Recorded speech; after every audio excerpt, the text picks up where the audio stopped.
Joining me on the show this afternoon, the wonderful Tanya Unkovich. Tanya, thanks for being a part of the show. You are always welcome, Di. Now, we're talking about such an important topic today, a really big one. So let's see how we go on this. We're talking the idea of unity and just how important it is, particularly when we're talking about those really important relationships. Yeah, sticking together no matter what, right? Yeah. And remembering the relationship, remembering what we have together, especially during these tough times when it's really easy to disagree on things, right? Yeah, So it's yeah. about remembering the relationship, what is important here.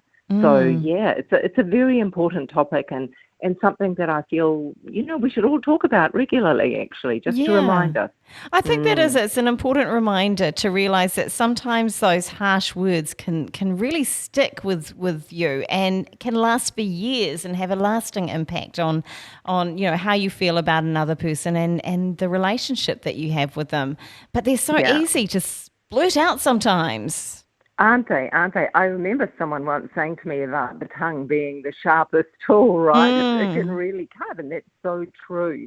And everyone's a little bit on edge, and everyone's getting tired, and it's very easy for us to just say something that we are going to regret later, or just behave in a way that isn't so great. So it really is now a time to stop and take stock, take a breath. And, that book, Don't Sweat the Small Stuff, I think sometimes we need to really just remind ourselves of how important is this really. Yeah. Could I just keep my trap shut for a second? I mean, this is really important stuff because, even those subtle jabs, they have a lasting effect. One being shame. Now, this is a topic we've talked about a lot, but shame and fear, this can really entrap people. Well, it really can, can't it? Because, when we say harsh words to one another, it may ignite something in the other person. We don't know what's really going on deep down for another person. So if we say something intentionally or unintentionally that is hurtful, that could really ignite a flame of shame. And, shame is such a thing that we all carry a little bit of in our life. And it's something that's often quite hard to shift, but it's also quite easy to reignite it again.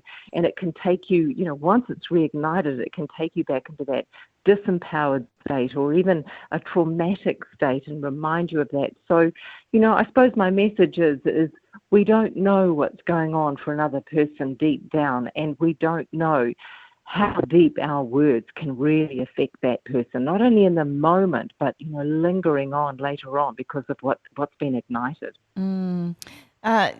Something that I think is so important, and we've brought this up probably more often recently, is the fact that we don't know what the future is going to bring. So we want our relationships to be good, right?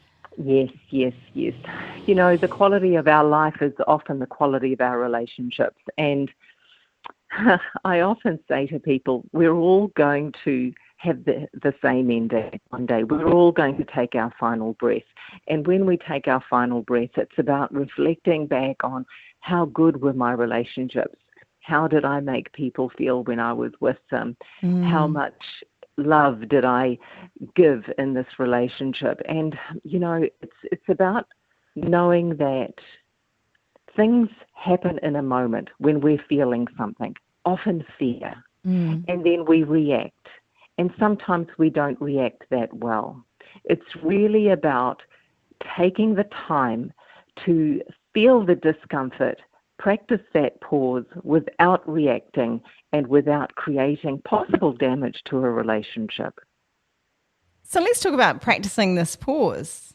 Yeah. Basically, it's just a matter of not saying what you're thinking in the moment and perhaps taking some time to think about it. Is this going to be a helpful thing to add to the discussion? Now, maybe we come to the conclusion that it is. Is it still right to say these things if indeed it could cause division?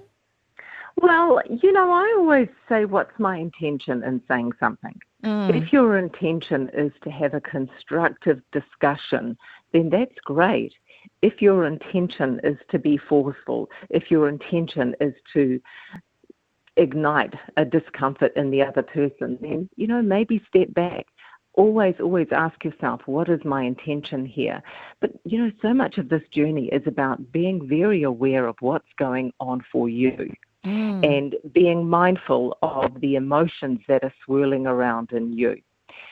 So often it's very easy to get triggered when we are constantly on social media, when we're constantly hearing the news, when we're constantly talking about the same thing. Yes. And you might find that you're in that same pattern of irritation or anger. I'm going to invite you to go, actually, that is me. Or, yeah, I am noticing my go-to emotion at the moment is anger. So when we're in that state, it's very easy to respond that way. It's very easy for it to get triggered when you're going through social media. So it is about being really mindful of your own emotions and also just taking that time to stop and think and breathe and ask yourself that question in that couple of seconds. Will this statement be purposeful, useful? What is my intention? And this is really good stuff because we're talking about relationships here. We're talking about things that are really important, family relationships often. And, I've heard stories of families, particularly over the last couple of years, who have had some major disagreements, and it's very hard for them to come back together after it. So maybe in this time, it's time to take stock and go, what is important here? Yeah. Because everything will pass. What the world is going through right now is going to pass. And so we need to ask ourselves the question, what are my relationships going to be like in 6 months' time, 12 months' time, when there's something else to talk about? So we need to, I always say, fast forward and go, how do I want this relationship to be in a certain period of time? Or how do I want to feel when I'm at the end of my life and I'm reflecting back going, gosh, I could have done things differently then. At the end of the day, we are all going through big stuff. And the only way we're going to get through this at the moment is to unite. Tanya, let's leave it there because that is such a huge and important statement, a really, really important one. Thank you again for being a part of the show. Of course, people can check out what you do on social media, your YouTube channel. It's a great place to head to if you want to hear some very good content indeed. Yes. And my website, TanyaRunkovich.com.